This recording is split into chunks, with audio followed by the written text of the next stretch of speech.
Então, pessoal, quis trazer para vocês, estamos aqui na segunda parte falando sobre as Guildmasters das guildas de Ravnica. Quis trazer essa proposta como essa quebra para você ficar um pouco mais gostoso e palatável para vocês. Então, com isso, eu estou trazendo a nossa segundo momento a partir do grupo de Gru. Então, bora lá, continuar conversando sobre os líderes de Ravnica. Agora a gente vai entrar no clã de Gru, que nós temos o Borborigmus. Aqui nós temos Gru como a principal selvageria tribal. Florestas com coisas naturais, as estruturas das florestas de maneira geral, com as tribalistas, no caso do vermelho. Então você tem a selvageria do vermelho e a natureza do verde, mostrando aí o quão grosseiro é esse ciclope, essa criatura lendária como líder dos Grus. E aqui nós temos a habilidade Trample, no caso, atropelar. Faz todo sentido por ser uma criatura ciclópica gigante, apesar de que muitas vezes os ciclopes são considerados criaturas bestiais, de uma forma de origem dentro do mundo da mitologia grega, eles sim são bestiais, mas muito possuem inteligências muito fora de série. Tanto que vários objetos mágicos dos próprios deuses foram forjados pelo Ciclope para alguns Ciclopes, obviamente, antes de ser forjado pelo Hefesto, sendo que o Hefesto aprendeu as técnicas de forja com os Cíclopes. Então, apesar dessa selvageria, eu acho muito legal a proposta dessa inteligência, porque, querendo ou não, é um líder de guilda. É um líder de guilda bestial? Dentro de uma premissa bestial? Sim, com certeza. Mas trazendo essa proposta você vê, tanto que a própria arte da criatura, juntamente com a própria habilidade de atropelar, para aqueles que não sabem atropelar, você pega a criatura, bate na outra e o dano excedente vai nos pontos de vida do conjurador. É como se você fosse um mago e estivesse invocando uma criatura ali e o Borborigmus, ele atravessa a criatura e dá um tapa em você, como se ele fosse batendo nas pessoas e fosse voando. Pegando aqui o textinho dele que eu acho bem interessante, it's easy to see why those Grus dirtbags follow him. The only orders to give are crush them and we eat. É fácil ver que aqueles idiotas Gru os seguem. As únicas ordens que eles recebem são esmague-os e nós comemos. Obviamente trazendo essa proposta muito forte na quesito do tribal, seja ele de floresta juntamente com a montanha. Não sei quem é Teisa, porém ela conhece muito bem, principalmente porque você vê o Borborigmus de longe ou até mesmo de perto, você percebe essa selvageria e com certeza, se você for seguir dentro do caminho dessa guilda, você tem que ter essa forma mais animalesca. Não necessariamente você ter uma forma onde eu vou ter uma forma mesmo, porém, os bárbaros clássicos dentro de D&D, alguns druidas, dependendo do ciclo que você está fazendo e do seu alinhamento, mas eu achei bem interessante porque por aqui não necessariamente ele é bom ou ele é mau. Ele pode seguir mais por uma neutralidade selvagem. No caso, um urso é mau por te atacar? Não, tem seus instintos, tem a questão da sobrevivência. Então, obviamente, no caso, o Cíclopes aqui pode ser algo relacionado à sua bestialidade, até um pouco do alinhamento um pouco mais malvado, até beleza. Mas eu gosto dessa proposta de selvagem com natural, algo trazido bem forte aqui no clã de Gru. E agora a gente entra no Izzet, no caso aqui, o azul com o vermelho, onde nós temos o nosso líder, o Niv Mizzet, o Paron. O que é interessante, nós temos um dragão wizard. O que é bem legal aqui é que dragão, no caso a criatura, ela é bem bestial, apesar de que ela pode ser uma criatura muito inteligente, muitas vezes os dragões são inteligentes, porém, de acordo com seu alinhamento, caso você queira seguir de D&D, onde os dragões coloridos, eles são malvados, e os dragões metálicos são dragões bondosos, nós temos aqui Niv como um dragão vermelho, algo bem bestial, sendo mostrados aqui com o vermelho, próprias montanhas. Porém, ele é azul, mostrando um quê de conhecimento, algo que os dragões, quando vão ficando mais velhos, vão adquirindo conhecimento. Então, você ver uma criatura bestial, porém muito inteligente, muito flexível, muito manipuladora no tato, muito boa de lábia, você consegue ver que nós temos isso. Obviamente, Nive, pelo que eu soube minimamente, quando o meu amigo, o Dudu, ele explicou mais ou menos como funcionava o Nive, porque é um dos líderes de guilda que ele mais gosta, ele falou sobre evolução e ascensão de uma maneira geral, mas eu achei bem interessante a proposta de que nós temos um dragão com voar, perfeito, é bem comum, essa mágica não pode ser counterada, ou seja, pelo fato de ele ter esse conhecimento arcano trazido pelo azul, ele entra no campo de batalha sem ser parado, e eu acho isso bem legal. E no caso, toda vez que você compra uma carta, ele causa 1 de dano em algum local. No caso, ele utiliza desse conhecimento adquirido, quando você pega uma carta nova, você tem mais uma possibilidade de ação. Com isso, conhecimento, se a gente for fazer uma metalinguagem aqui, e esse conhecimento gera dano. No caso, o azul como conhecimento e o vermelho tribal da selvageria causando esse dano. E toda vez que algum jogador fazer uma instantânea ou um feitiço, você compra uma carta. Ou seja, toda vez que você compra uma carta, ele causa 1 de dano. Ou seja, se alguém pega e usa um feitiço, você compra uma carta. Comprando uma carta, causa 1 dano. Então, esse sentimento caótico de Nive é bem interessante. No caso, Nive Mizzet. No caso, o próprio clã Izzet vem do próprio sobrenome do cara. Eu acho isso bem legal, essa brincadeira mostrando esse quê de arrogância do Nive, pelo menos por enquanto. Se ele vai ascender mais pra frente, pelo que eu sei, ele vai se tornar um representante de todas as guildas, tanto que tem a versão do Nive de todas as cores. Mas de uma forma geral, você percebe todo esse conhecimento misturado com essa selvageria, mostrando essa dualidade, essa incongruência, porém uma congruência interessante. Porque o conhecimento ele é neutro. O que você vai fazer com o conhecimento, aí são outros 500. E qual é o conhecimento que ele faz? Toda vez que ele adquire o conhecimento, ele causa dano, ele causa dor, ele causa sofrimento. Onde, quando os outros adquirirem esse conhecimento, pela sua inveja de ser um dragão vermelho, um dos dragões mais soberbos que nós temos em D&D, de uma forma geral, no caso Magic, D&D tem essa mesma composição, você percebe que toda vez que alguém tem um conhecimento, no caso, utiliza de uma instantânea, ou no caso de um feitiço, ele também vai adquirir um novo conhecimento, e adquirindo um novo conhecimento ele vai gerar um dano futuramente. Então eu achei isso bem legal, essa proposta, gerando essa ideia.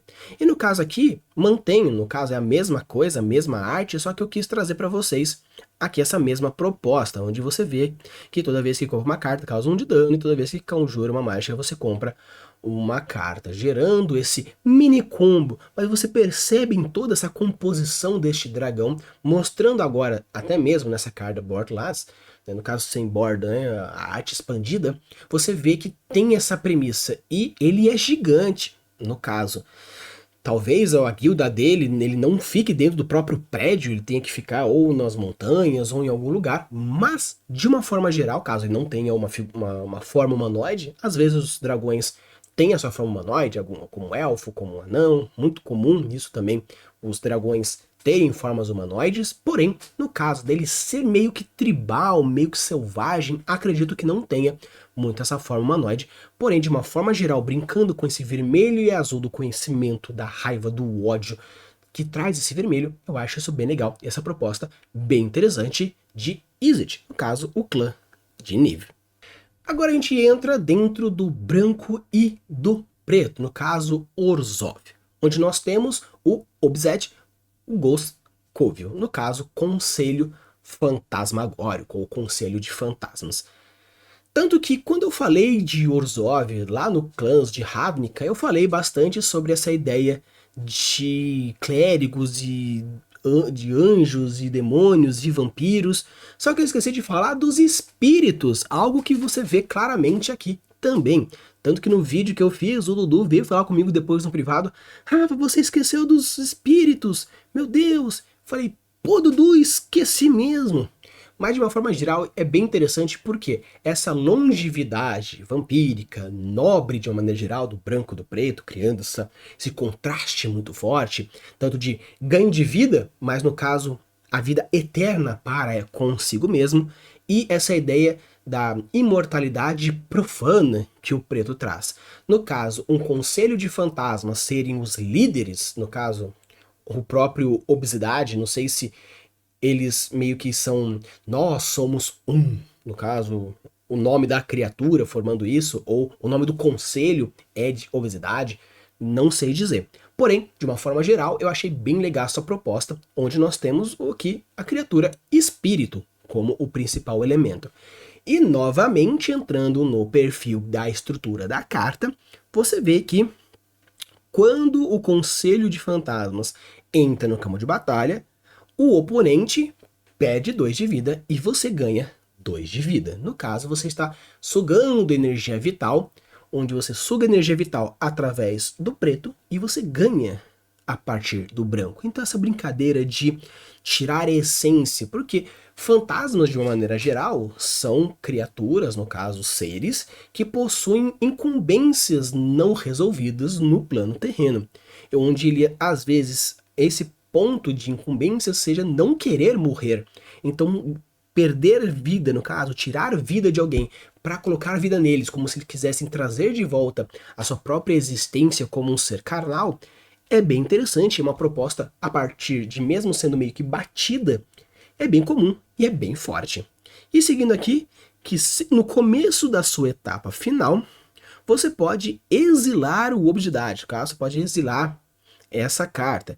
E caso você faça isso, você pode retornar para o seu campo de batalha, no caso, no final da sua próxima etapa, e ganha haste. No caso, essa brincadeira de você exila, a criatura morre, no caso vai para o exílio, e no final ela volta ganhando ímpeto. Ou seja, vai para o cemitério, reabastece e volta com força.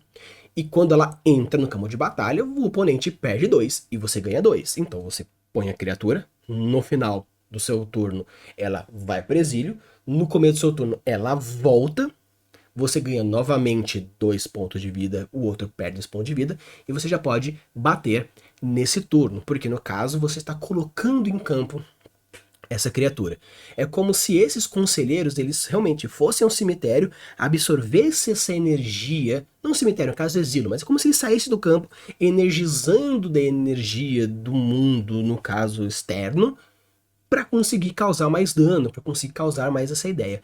Então, novamente, eu gostei bastante que esse ciclo, no caso, como se fosse um ciclo de reencarnação, onde eles evitam, tanto que eles não morrem e voltam à vida, eles se exilam e voltam para o campo de batalha. Não é, no caso, vai para o cemitério e depois volta para sua mão para você reinvocar. Não, é exila e volta. Apesar de ser um ciclo, não é um ciclo de reencarnação, porque são fantasmas.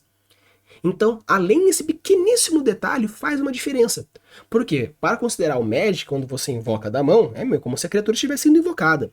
Mas quando vai do cemitério para o campo de batalha, ou do exílio para o campo de batalha, não foi para o cemitério, não foi para sua mão. Então, esse simbolismo da reencarnação é jogada de lado. Onde existe esse ciclo meio troncho, meio mal colocado. Por quê? Porque essa é a proposta dos fantasmas. Eles não morrem. Eles têm as suas pendências, e por ter essa pendência, ele volta para o campo de batalha. Agora a gente entra em Rakdos, tanto que o nome do cara é Rakdos, o clã dele é Rakdos, mostrando essa soberba gigantesca, e faz todo sentido, estamos falando de um demônio, onde nós temos a selvageria do vermelho, e o profano e a morte do preto. Então eu acho bem legal, porque essa criatura demoníaca, ela tem voar, mostrando esse demoninho, e no caso o trample, ou seja, tem essa ideia do atropelar novamente, essa selvageria do vermelho causando esse atropelar. E você vê o vermelho, o preto, o amarelo, o fogo, as paixões, a destruição, tanto que o Rakdos, ele é o profanador. The Defiler é o profanador, ele gera essa ideia de destruição e caos, onde o caos do vermelho dentro da selvageria e a morte generalizada do preto cria algo extremamente caótico que faz todo sentido para os demônios. Alguns locais, principalmente em Dungeons and Dragons, separa demônios de diabos, são criaturas, apesar de infernais, um é mais selvagem, o outro ele é mais manipuladora, mas indiferentemente das microclassificações, nós temos uma criatura maldosa, representada bem forte pelo pântano, muito selvagem, representada muito bem pelo vermelho, e essa ideia juntando o mal com a selvageria, nós temos algo extremamente caótico, algo que os diabos, os demônios de maneira geral, é a sua representação clássica, onde nós temos chifres, correntes, ganchos, fogo infernal, e a gente vê também na habilidade dele. Sempre que o Rakdos ele ataca, você pode sacrificar metade das suas permanentes não demoníacas arredondadas para baixo. É como se ele pegasse as almas do próprio exército e arrebatasse ela. Mas por que ele faria isso? Ah, porque ele é caótico, porque ele é profanador? O que nós temos aqui? Quando o Rakdos causa dano a outro jogador, no caso, o player sacrifica a mesma coisa. Ou seja, a ideia aqui é caos. Ah, mas Rafa, por que eu vou sacrificar metade das minhas permanentes não demoníacas? Caso você queira brincar com essa proposta de cemitério, onde as criaturas morrem e voltam, você tem já um limpador muito forte. Da mesma forma que você limpa o outro. É o caos. O Rakdos é caos. E trazendo a ideia ainda de profanador, ele profana o campo de batalha do cara que invocou e do cara oponente. Ele entra no campo de batalha para atacar o zaralho sem qualquer ponto nenhum. E isso que é o mais legal e é o mais forte do Rakdos. Esse caos, essa força, principalmente trazida pelo próprio nome, Rakdos. E a gente chega aqui em Selesnya, Trostane, a voz dos Selesnya. E é interessante porque você vê que nós temos agora uma dríade, onde nós temos a natureza novamente, porém associada ao branco. Então, apesar de ser natural, mas tem o verde com o preto, algo profano, ao verde com o vermelho, algo selvagem. Aqui o verde com o branco, trazendo essa proposta de calmaria da natureza. A natureza também pode ser algo benevolente, associado ao branco, onde o branco traz essa vida, esse divino. Claro que o branco, talvez associado com o preto, causa essa ideia da eternidade profana, o branco com o vermelho, essa ideia de guerra divina. Aqui nós já temos uma outra proposta. Tanto que, apegando a própria habilidade, no caso dos Trostani, nós temos There are no solists in the chorus of Selesnya. Ou seja, não existe solistas no coro de Selesnya, como se a mãe natureza cantasse para todos, mas não tem solistas, não tem alguém que está sozinho. É família, é grupo, é Gaia, trazendo aqui Trostani, 3 entidades. Da mesma forma que nós temos a tríade em diversos campos, Pai, Filho e Espírito Santo. Nós temos Zeus, Poseidon e Hades. Nós temos o 3 como a principal estrutura mínima de um sólido, seja o triângulo, seja uma pirâmide triangular, no caso um prisma triangular. E aqui essa tríade é muito forte, então nós temos também as moiras, passado, presente e futuro. Então o 3 mostra muito essa ideia de equilíbrio, muito essa ideia de sustentação, muito essa ideia de força, de pertencimento, de divindade, tanto que sempre que outra criatura entrar no campo de batalha sob o seu controle, você ganha a vida de acordo com a força dela. Você pode ter, no caso, o ataque, no caso aqui 2, 5, o caso do Toughness, ele ganharia 5, ou seja, a força, a resistência, a vivacidade se torna aquilo que é bem legal, que é bem forte, que vale super a pena. E nós temos aqui a habilidade. Floresta, pântano, vira, popula. Você cria um token que seja uma cópia de outro token. No caso, pode ser token de comida, mostrando essa proliferação de alimentos, pode ser, no caso, algum outro artefato, como um tesouro, mostrando essa população. No caso, a ideia de Trostani, ela traz o quê? Meio que compartilhar, meio que fazer família, estarmos juntos, criar essa conexão maior, onde ela tem capacidade de popular. E quando junta alguém, a união faz a força. Ao adentrar alguém dentro do seu time, dentro da sua força, você ganha vida em cima disso daí. E eu trouxe também aqui ó, a mesma carta, só que com uma outra artezinha aqui, para a gente ver essa mesma proposta, dessa trindade em relação a, no caso, a própria premissa. E a gente termina com Simic, onde nós temos agora o verde com o azul, trazendo essa naturalidade da floresta com essa maleabilidade do azul, onde nós temos o Merfolk, algo relacionado ao mar, e o Wizard, que também está relacionado ao mar, mas não ao mar clássico, mas sim ao mar de conhecimento. Porém, como os Merfolk são umas criaturas meio humanoide, meio peixe, algo ser natural, não tem problema, encaixa bonitinho também. E o legal é que algo natural com algo meio que pelo conhecimento, meio que pela sua diversidade, pela sua maleabilidade, traz aí uma premissa bem interessante, onde nós temos a própria construção da sociedade dentro do mundo marinho, desse conhecimento a partir do mundo marinho, e se nós formos pegarmos a própria habilidade da oradora, no caso a oradora principal de Zagana, no caso a própria Zegana, nós temos aqui que quando ela entra no campo de batalha, com X mais um contadores, onde X é o maior poder entre as criaturas que você controla. No caso, a criatura, a oradora principal de Zegana, essa carta aqui, quando ela entra no campo de batalha, ela ganha mais força a partir da criatura mais forte, como se ela ganhasse força em cima de alguém forte. No caso, você cria uma coalizão com alguém que já é forte. No caso, essa criatura, eu vou fazer uma parceria com ela. Algo inteligente, é o azul, algo natural. Um leão não ataca outro leão mais forte, ele pode até tentar, se ele viu que não consegue, ok. E sempre que ela entrar no campo de batalha, você compra uma carta também. No caso, você ganha o poder, o conhecimento daquilo. Então você tem uma criatura 7/7, você baixa ela, ele ganha 7/7, no caso ela ganha 7/7 e você ganha 7 cartas.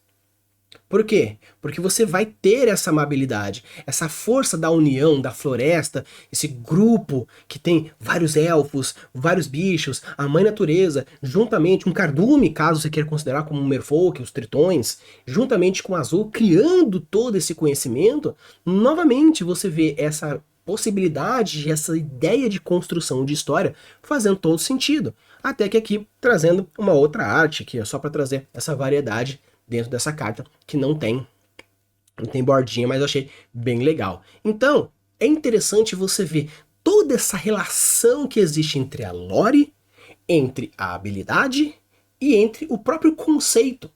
No caso, nós temos criaturas que são líderes das suas guildas, representando muito fortemente as suas propostas de guilda e muito forte também relacionando as premissas de lore, antecedentes, habilidades, tanto em história quanto em gameplay, no caso em game design, gerando todo esse contexto. Nada melhor do que você jogar um jogo onde existe toda essa lore por trás, tem a mesma força que ver um filme e escrever ou ler uma história com toda essa profundidade, todas as conexões. Então, pessoal, essa aqui foi a nossa segunda parte do vídeo, espero que vocês tenham gostado. A gente tem aqui bastante guildas, então ficou bem grandão, tive que quebrar em 2 vídeos para poder ficar bem mais maleável e gostabilidade para vocês. E se vocês gostam desse tipo de conteúdo, deixa o like, se inscreve no canal, porque com certeza eu vou trazer mais conteúdos de lore e de Magic, trazendo essas brincadeiras de cartinhas. Tenho diversos colegas que manjam bastante, principalmente o Dudu, que ele é o meu consultor de Magic, eu trago várias coisas propostas tanto por ele quanto eu vou discutindo e vai trazendo coisas bem interessantes. Mas obviamente, se você gosta bastante de algum, no caso, Rafa, fala um pouco sobre Fallout, aproveita que tem aí o jogo, aí você fala um pouco do jogo Fallout, fala um pouco das cartas de Magic, brinca sobre o world building em Fallout, fiquem à vontade, deixa aqui nos comentários, vai no meu Discord, manda no privado para eu não esquecer, e assim a gente vai criando diversos conteúdos que vocês vão gostar, porque nós estamos aí rumo aos 3.000, tá um pouco longe, mas com certeza, eu tenho certeza que a gente vai chegar ainda esse ano e a gente vai crescer no mundo do world building. Use e abude das suas criações e deixe os mundos cada vez mais incríveis. Valeu!